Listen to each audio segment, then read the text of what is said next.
ॐ अज्ञानतिमिरान्धस्य ज्ञानञ्जनशलाकया चक्षुरुन्मिलितं येन तस्मै श्रीगुरुवे नमः। भगवते वासुदेवाय ॐ नमो भगवते वासुदेवाय ॐ नमो भगवते वासुदेवाय। श्रीमद् भागवतम कैंटो दूसरा अध्याय पहला श्लोक संख्या में 23 करना है, लेकिन श्लोक संख्या 19 कल छूट गया था, तो मैं एक बार पहले 19 को कर लेता हूँ। तो आपको याद है कि सुखदेव गोस्वामी भगवान के विराट शक्ति स्वरूप के बारे में बता रहे हैं, क्योंकि कुछ प्रश्न भी पूछा गया है कि मन को एकाग्रचित कैसे किया जाए, उसके बारे में हम अभी चर्चा करेंगे। पहले श्लोक को पढ़ते हैं। श्लोक संख्या 19। तत्र एक अवययम ध्यायेत अव्युच्छिन्नेन चेतसः मनः निर्विषयं युक्त्वा तथा किंचिन न स्मरेत पदम तत्परमं विष्णु मना यत्र प्रसीदति। तत्पश्चात श्री विष्णु के पूर्ण शरीर की अवधारणा को हटाए बिना एक एक करके विष्णु के अंगों का ध्यान करना चाहिए। तो हमने सुना था, जिस व्यक्ति की चेतना मन बड़ा दूषित है, विचलित है, वो भगवान के साकार रूप के दर्शन नहीं कर सकता है और उस पर उसका मन टिकता नहीं है, लेकिन शक्ति में टिक जाता है। इसलिए शक्ति के उपासक बहुत सारे मिलते हैं। हम ये भूल जाते हैं कि ये शक्ति शक्तिमान की है, तो शक्ति के पूजक तो बहुत सारे हैं। हाँ, क्योंकि शक्ति का कुछ अंश हमें भी चाहिए होता है, थोड़ा सा तो मिल जाए, थोड़ी सी शक्ति मिल जाए। तो शक्ति के उपासक बहुत हैं, लेकिन शक्तिमान को नहीं जानते हैं वो लोग। तो और शक्ति के और भी तरीके हैं, जैसे मैंने बोला भगवान की अदृश्य रूप में जो व्यक्ति है, जैसे विराट रूप है, जिसके बारे में हम अभी चर्चा करेंगे, उसको समझना ऐसे लोगों के लिए ज़्यादा आसान होता है जो अभी भगवान और भगवान की भक्ति को समझने में बड़े कमज़ोर है। किसी को बोले कि भगवान है, वो त्रिभंग टेढ़े 3 जगहों से टेढ़े खड़े होते हैं, मुरली बजाते हैं, वो कहेंगे क्या बोल रहे हो यार, ये सब समथिंग वेरी इम्प्रैक्टिकल, क्या बोल रहे हैं आप। किसी को, ऐसे व्यक्ति को भगवान बोल रहे हैं, हाँ, जो रास रचाता था। तो इसलिए उससे पहले बेसिक नॉलेज, हाँ, हम इसलिए पहले बोलते हैं कि देखिए भगवान की इस सृष्टि को देखिए, सूर्य को देखिए, सूर्य में होने वाले चमत्कार को देखिए, सूर्य की गति देखिए, पृथ्वी की गति देखिए, हाँ, हर चीज़ अपने ऑर्बिट में कैसे चल रही है, हाँ, कैसे डीएनए है शरीर के अंदर, ये सब देखिए। ये सब देख देख के एक आजकल की जनरेशन खास तौर पे जो लॉजिकल सोचना चाहती है, उसको लगता है हाँ कुछ तो है, अब तो लग रहा है कि कुछ तो है इन सब के पीछे, और फिर धीरे धीरे धीरे वो भगवान की पर्सनल फॉर्म की तरफ बढ़ता है। तो यहाँ सुखदेव गोस्वामी एक नेक्स्ट स्टेज पे जा रहे हैं कि धीरे धीरे जब इस प्रकार से हमें ये समझ में आ जाए कि कोई शक्ति तो है, अब क्या कीजिए, धीरे धीरे आगे बढ़िए और मन को लगाइए कहाँ पर, एक एक करके विष्णु के अंगों का ध्यान कीजिए। अब ये आम आदमी के लिए नहीं है, ये भक्तों के लिए है, जो जिसके अंदर श्रद्धा पैदा हुई है। विष्णु के एक एक अंग कृष्ण के चरणों से दर्शन करते हुए, पैर ऊपर उठते हुए, उनकी जंघा को देख के, उनकी कमर को देख के, उनके वक्षस्थल को देख के, हाँ, उनके मुखमंडल में देख के, इस प्रकार से तब इस तरह मन समस्त इंद्रियों विषयों से मुक्त हो जाता है। तब चिंतन के लिए कोई और अन्य वस्तु नहीं रह जाती। आदमी कोई सुंदर रूप भी ऐसी देखना चाहता है, हाँ, इस संसार में स्त्री पुरुष को और पुरुष स्त्री को इसी प्रकार से देखना चाहता है, एक एक अंगों को। लेकिन जब इस प्रकार से स्त्री पुरुष और पुरुष स्त्री के अंगों को देखते हैं तो मन में कुछ एजिटेशन होती है, दिमाग में एजिटेशन हो जाती है, शांति नहीं रहती है। उसके बाद हासिल करने का मन करता रहता है, फिर आदमी कुछ गलत काम करता है, और ज़्यादा एजिटेट हो जाता है, फ्रस्ट्रेट हो जाता है, थोड़े दिनों बाद क्रोधित हो जाता है, क्योंकि काम हमेशा पूरा हो नहीं पाता है। लेकिन इसी प्रकार का दर्शन यदि वो भगवान के शरीर का करता है, हाँ, तो ब्यूटी तो ब्यूटी है, वो अट्रैक्शन तो हो ही जाता है पैदा, साथ साथ वो पवित्र भी हो जाता है। तब चिंतन के लिए कोई और अन्य वस्तु नहीं रह जाती, क्योंकि भगवान विष्णु परम सत्य हैं, अतएव केवल उन्हीं में मन पूर्ण रूप से रम जाता है। Yes, this is the way. Attraction, attachment to Krishna and detachment from material world. Krishna से अटैचमेंट पैदा होती है उनके रूप के दर्शन के, उनकी कथाओं के श्रवण से। तो आगे सुनते हैं, जब परीक्षित महाराज का प्रश्न, जैसा हमने सुना कि मन को कैसे लगाया जाए, कहाँ लगाया जाए, हाँ, तो आंसर देते हैं सुखदेव गोस्वामी। श्री शुक उवाच जितासनो जित श्वासो जित संगो जितेन्द्रिय स्थूले भगवतो रूपे मनः संधारयेध्या। सुखदेव गोस्वामी ने उत्तर दिया, मनुष्य को चाहिए कि आसन को नियंत्रित करे, यौगिक प्राणायाम द्वारा श्वास क्रिया को नियमित करे और इस तरह मन तथा इंद्रियों को वश में करे। फिर बुद्धिपूर्वक मन को भगवान की स्थूल शक्तियों विराट रूप में लगाए। तो जो जो अभी हमने चर्चा करी कि उसके लिए जो भक्ति में अभी उन्नत नहीं है, उसका भगवान के प्रति प्रेम श्रद्धा डेवलप नहीं हुआ है, वो सबसे पहले क्या करे, क्योंकि मन बड़ा विचलित रहता है। जैसे मैंने अभी बताया, इसको एंजॉय कर लूँ, इसको एंजॉय कर लूँ, किसी के रूप को एंजॉय कर लूँ, किसी के खाने की चीज़ को एंजॉय कर लूँ, किसी प्रॉपर्टी को एंजॉय कर लूँ, गैजेट्स को एंजॉय कर लूँ, ये कर लूँ, वो कर लूँ, कर लूँ कर लूँ कर लूँ, ऐसा आम आदमी हो गया है। ऐसे में क्या करा जाए? ऐसे में सबसे पहले तो उसको आदमी तो बनाया जाए पहले। हाँ, हालांकि इसके भी अब श्रील प्रभुपाद ने बहुत सारे तरीके बना दिए हैं। यहाँ पर हाँ, सुखदेव गोस्वामी क्या बता रहे हैं? कम से कम प्राणायाम करो, शांति शांति शांति, मन को धीरे धीरे नॉर्मल करो। बहुत ज़्यादा एजिटेशन हो गई है, नॉर्मल करा जाए और फिर धीरे धीरे क्या किया जाए? विराट रूप में लगाया जाए। विराट रूप क्या है भगवान का? विराट रूप वास्तव में एक कृत्रिम रूप है। जो श्रील प्रभुपाद में बताते हैं कि कई लोग विराट रूप से बड़े अट्रैक्ट हो जाते हैं, लेकिन वास्तव में विराट रूप के बारे में भी श्रील प्रभु बताएंगे क्यों बनाया था। बट विराट रूप वही है जो हमने अभी बताया, डज गॉड एग्जिस्ट। अगर भगवान को देखना है तो गुलाब की पंखुड़ियों में देखो, किसने उसके अंदर सेंट डाला, इतनी खुशबू किसने डाली? किसने तितली के पंखों को इतना रंग बिरंगा बनाया? किसने कबूतर को आसमान में उड़ना सिखाया? किसने बाज को चलते उड़ते उड़ते पानी में से मछली पकड़ना सिखाया? तो ऐसे बहुत सारे प्रश्न आएंगे। यही है विराट रूप। किसने इन सुंदर नदियों को बनाया? किसने इतने सुंदर झरनों को बनाया? किसने इस पानी को बनाया जो सारा तृप्ति कर देता है, इसको पीते ही आदमी को अमृत का स्वाद आता है? ऐसे चीज़ों को सोचेंगे। किसने नारियल के पेड़ के ऊपर नारियल बनाया और किसने उस नारियल के कठोर शेल के अंदर इंजेक्शन लगा के पानी भर दिया? हाँ, नारियल के ऊपर एक तो उसकी अपनी ब्राउन लेयर, फिर उसकी वो ठोस लेयर, फिर उसके ऊपर बाल। कोई इंजेक्शन है आपका जो उसको पार करके उसके अंदर पानी डाल दे? हाँ, तो ऐसे बहुत सारे प्रश्न आते हैं जब हम विराट इस सृष्टि को देखते हैं। तो इसलिए सुखदेव गोस्वामी कह रहे हैं श्वास को कंट्रोल करो, कम से कम आदमी तो बनो। कुत्ता है जो हाँफता रहता है, हाँ, लार टपकाता रहता है, तो पहले श्वास, कुत्ते को बोला जाए कुत्ते श्वास कंट्रोल कर तो वो नहीं कर सकता है, लेकिन मनुष्य कर सकता है, क्योंकि भागता हुआ घोड़ा कभी पानी नहीं पी सकता है ना, घोड़े को रुकना पड़ेगा। इसलिए हमें अपने घोड़ों को रोकना पड़ेगा। थोड़ा मन को स्थिर तो करें, कम से कम सोचें कि किसने बनाई है, ये कौन चित्रकार है। ये गाना था ना पुराने जमाने में, ये कौन चित्रकार है। कोई सोचे तो सही, ये कौन चित्रकार है, किसने ये इतना सुंदर बनाया, जिसकी नकल किसी कैनवस वाले ने बनाई, कैनवस में किसी पेंटर ने बनाया, but who is the original painter? तो ये इसका सरल समझने का रूप है, विराट रूप। उसको कैसे समझें? अगले श्लोक में चलते हैं। विशेषतस्य देहायम स्थविष्टा च स्थवीयसाम यत्रिदं व्यजेत विश्वम भूतम भव्यम भवत च सत्। संपूर्ण व्यवहार जगत की यह विराट अभिव्यक्ति परम सत्य का साक्षात शरीर है, जिसमें ब्रह्मांड के भूत वर्तमान एवं भविष्य का अनुभव किया जा सकता है। यस, खुदाई करते हैं तो कई खुदाई नीचे निकालते हैं तो निकलता, ओहो, पूरी की पूरी द्वारका नगरी समुद्र के नीचे है, अभी भी दिखती है।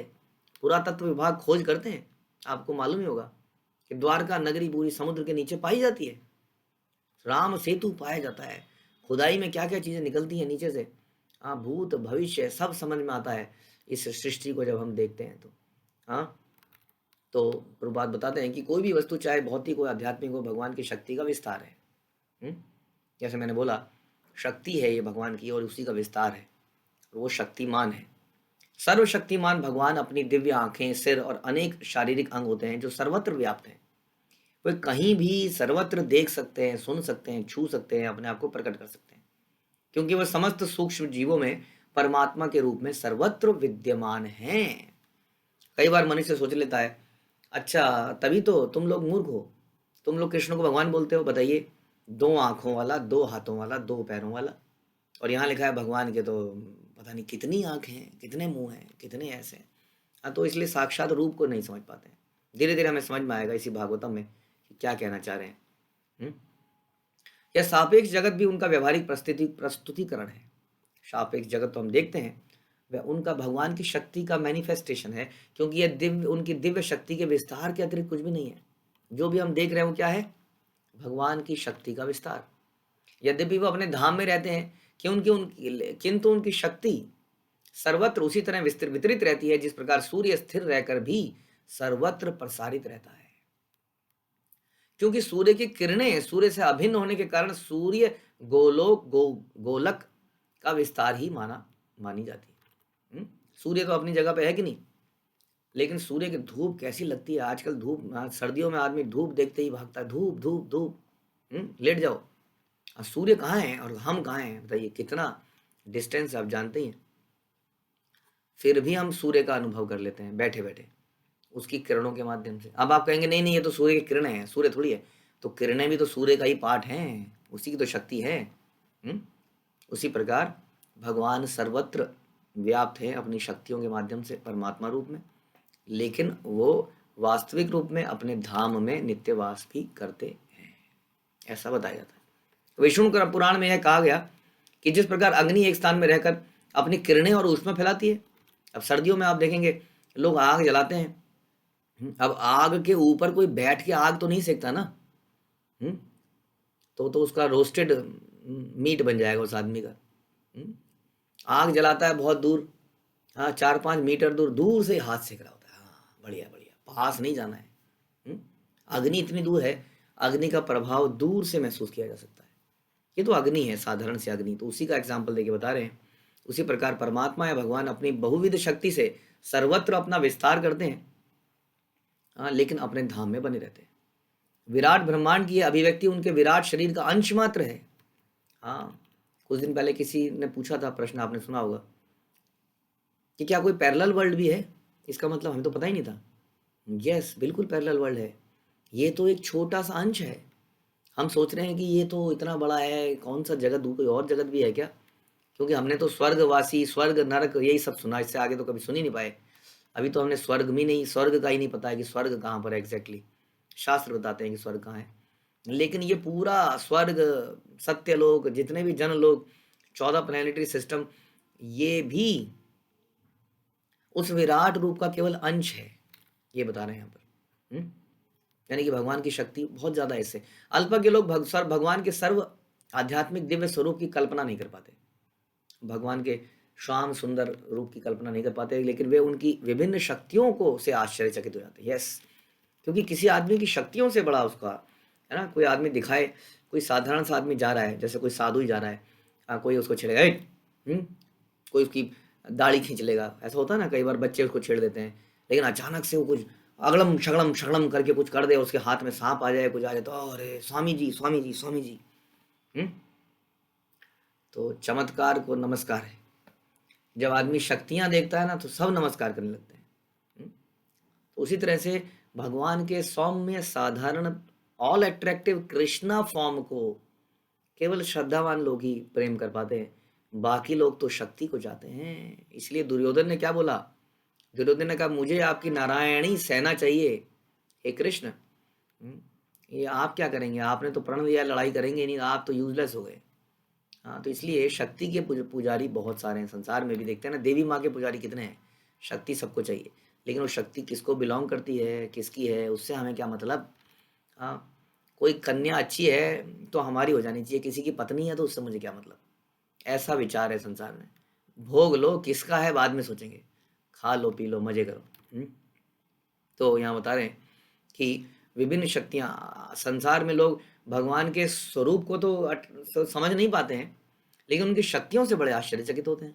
जिस तरह आदिम प्रजाति के लोग आकाश की बिजली, है ना, पुराने जमाने के लोगों ने जब आग को देखा, तो क्या हुआ? ओ हो भगवान भगवान भगवान भगवान।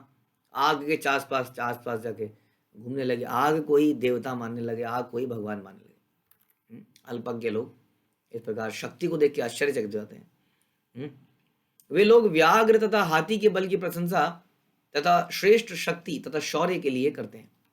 यद्यपि शास्त्रों में भगवान का विशद विवरण है कि भगवान का स्वरूप कैसा है, यद्यपि भगवान अवतरित होते हैं और अपनी असामान्य शक्ति और शौर्य का प्रदर्शन करते हैं, और यद्यपि बड़े बड़े विद्वान आचार्यों ने भगवान के स्वरूप को समझा कि ये एकला ईश्वर कृष्ण, और ब्रह्मा जी खुद ही कहते हैं कि ईश्वर परम कृष्ण सच्चिदानंद विग्रह। हाँ, भूतकाल में व्यास देव, नारद, असल देव, असित देवल, सबने ये बताया कि कौन भगवान है। यहाँ तक कि शंकराचार्य, रामानुज, मध्वाचार्य, चैतन्य महाप्रभु, सबने ये बताया कि भगवान कौन है।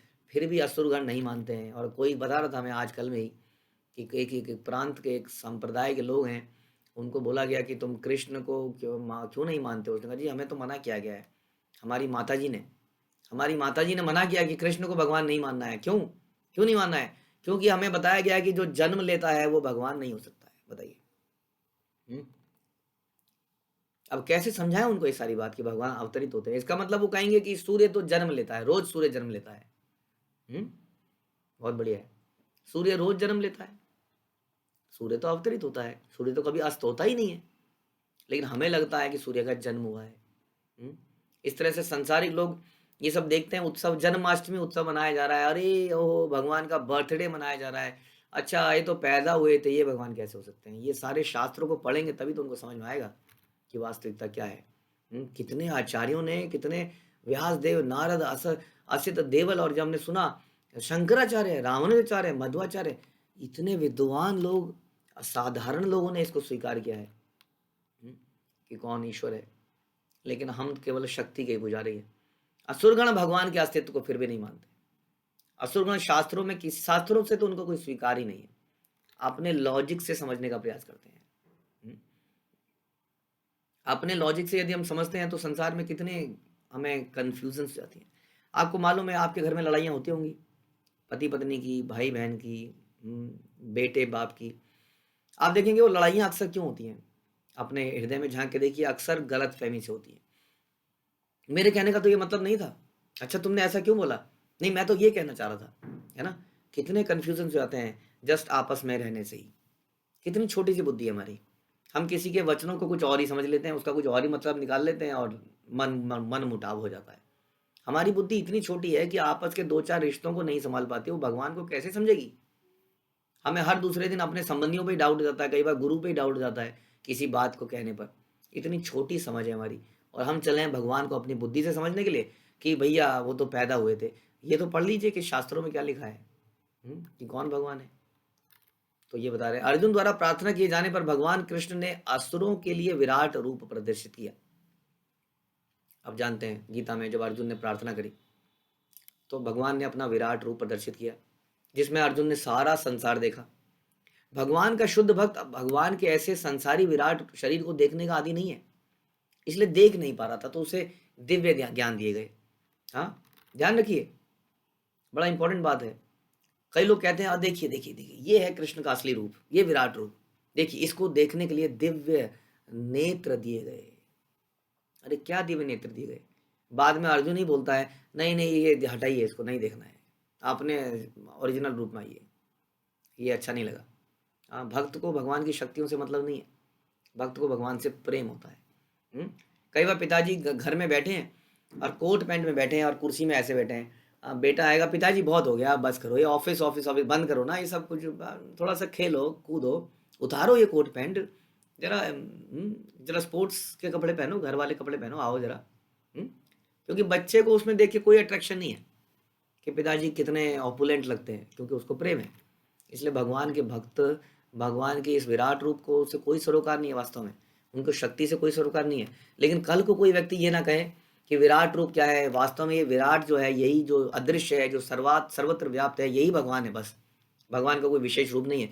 इसलिए भगवान ने गीता में विराट रूप को दिखाया, देखो मैं ही हूँ। ये जो तुम बोलते रहते हो ना, ये जो निर्विशेषवादी हो, जो कहते हो भगवान तो सर्वत्र व्याप्त हैं, उनका ये यही है बस भगवान, ये शक्ति है, तो ये देखो मैं तुम्हें दिखाता हूँ, ये है विराट रूप।